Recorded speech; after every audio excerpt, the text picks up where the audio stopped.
আসসালামু আলাইকুম। সবাই কেমন আছেন? আশা করি সবাই ভালো আছেন। আমি আল্লাহর মতে অনেক ভালো আছি। তো সুন্দর একটা নারকেল নাড়ু তৈরি করব। তো আপনাদেরকে ভিডিওটা আপনাদেরকেও দেখাবো কেমন করে আমি নারকেলের নাড়ুটা তৈরি করতেছি।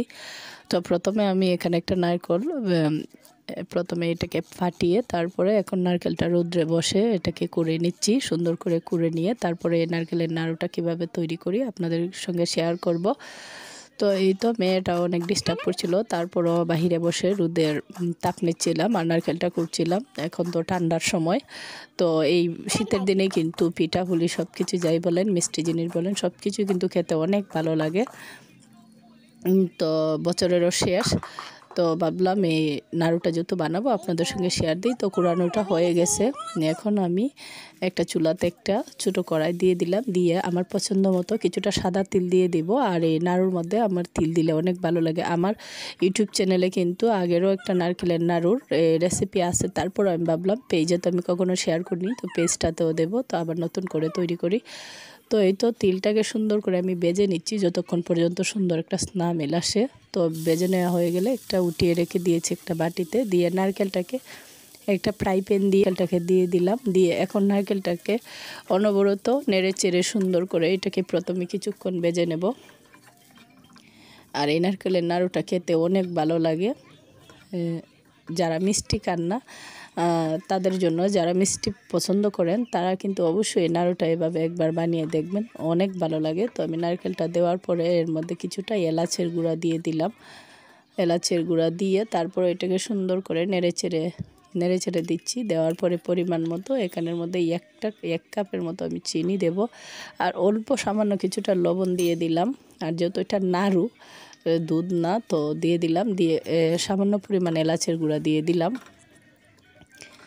তো দিয়ে ভালো করে এটাকে কিছুক্ষণ নেড়ে ছেড়ে নেব সুন্দর একটা স্মেল আসা পর্যন্ত। তো নেড়ে ছেড়ে নেওয়া হয়ে গেলে এখানে পরিমাণ মতো চিনি দিয়ে দিলাম। এখানে এক বাটি চিনি দিয়ে দিলাম ফিন্নির কৌটায়। তো আসলে যতটা নারকেল নিয়েছি, যতটা চিনি পরিমাণে প্রয়োজন ততটুকুই দিলাম। তারপর আমার প্রয়োজনে কিছুটা কমই ব্যবহার করেছি, কারণ আমি চিনি তেমন একটা বেশি খাই না মিষ্টি। তো দিয়ে এখন এই যে আগে থেকে বেজে নেওয়া তিলটা উঠিয়ে রেখেছিলাম, এই তিলটাকেও দিয়ে দিলাম। দিয়ে বেশি ভালোভাবে এটাকে ও একদম অল্প আছে, অনেকক্ষণ লেগেছে, কিন্তু ভিডিওটা কিন্তু একদম শর্ট করে আপনাদের সঙ্গে শেয়ার করেছি। অনেক সময় লেগেছিল দাঁড়িয়ে থাকতে থাকতে, আসলে একদম অল্প আছে। আবার বেশি আঁচ দিতে গেলে কিন্তু তার কালারটা কিন্তু সাদা এভাবে থাকতো না। অনেকক্ষণ নেড়ে চেড়ে এখন শেষ পর্যায়ে কিছুটা গুঁড়া দুধ দিয়ে দিলাম। এখানে 3 টেবিল চামচের মতো গুঁড়া দুধ আমি এর মধ্যে ব্যবহার করেছি। তো এই যে দেখুন অনেকটা কিন্তু আটালো হয়ে আসছে, আর গুঁড়া দুধটা দেওয়ার পরে কিন্তু বেশিক্ষণ আর নাড়াচাড়া করতে হয় না। তো এই তো তৈরি হয়ে গেছে নারকেলের যে মেন পুরটা। তো এখন আমি এটাকে এভাবেই একটা সুন্দর করে একটা বাটিতে এখানেই রেখে তারপরে রেখে দেবো। অল্প কিছুটা ঠান্ডা হয়ে গেলে আমি নাড়ুগুলা বানিয়ে নেব। এই যে প্লেটে উঠিয়ে নিলাম। আর এখন নাড়ুগুলা সব অল্প কিছুটা গরম থাকা অবস্থায় নাড়ুগুলা বানাতে হয়, পরে কিন্তু আবার কিছুটা শক্ত হয়ে যায়, একটু নাড়ু বানাতে একটু সমস্যা হয়। তো প্রথমে এইভাবে সুন্দর করে চেপে চেপে আমি নাড়ুগুলা বানিয়ে নিচ্ছি। এই যে দেখুন কতটা সুন্দর হয়েছে।